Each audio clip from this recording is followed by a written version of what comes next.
কিছু সত্য কথা জেনে রাখুন, কাজে লাগতে পারে। ১.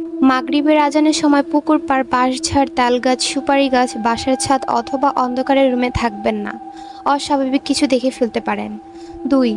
গভীর রাতে একা রাস্তার হাঁটার সময় যদি দেখেন কালো কুকুর বা কালো বিড়াল আপনার বাম পাশ থেকে আপনাকে ক্রস করার চেষ্টা করছে, তবে এটাকে কখনোই বাম দিক দিয়ে ক্রস করতে দেবেন না, আপনার ক্ষতি হতে পারে। ৩.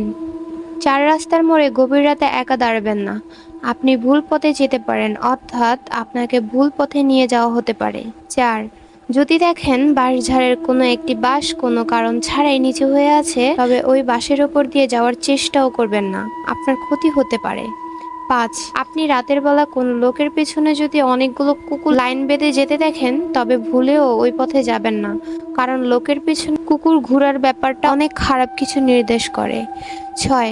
ঘুম ভাঙার পর যদি আপনার মনে হয় রুমে অদৃশ্য কেউ একজন আছে, তবে সাহসিকতার সাথে বিষয়টা অবহেলা করুন আর চুপচাপ রুম থেকে বেরিয়ে যান। ৭. রাতে কেউ যদি আপনার নাম ধরে ডাকে, তবে ওই ডাকে সাড়া দিয়ে বাইরে যাবেন না। যদি যান তো আর নাও ফিরে আসতে পারেন।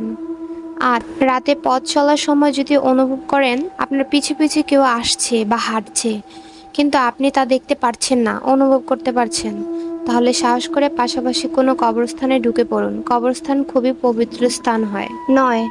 পুরনো খালি বাড়ি ও শ্মশানঘাট যতটা সম্ভব এড়িয়ে চলার চেষ্টা করুন। ১০. কখনই ব্ল্যাক ম্যাজিক নিয়ে পরীক্ষা করতে যাবেন না।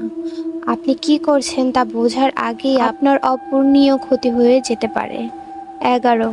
রাতের বেলা কখনই মাজারের সাইড দিয়ে ফুল সাউন্ডে গান বাজিয়ে গাড়ি চালাবেন না, দুর্ঘটনা হতে পারে। আশা করি কথাগুলো আপনার মস্তিষ্কে গেঁথে রাখবেন। কথাগুলো অন্তত স্বাভাবিক অস্বাভাবিক মনে হলে কিছু করার নেই, কারণ অনেকেই এই বিষয়গুলো নিয়ে প্রত্যক্ষ করেছেন।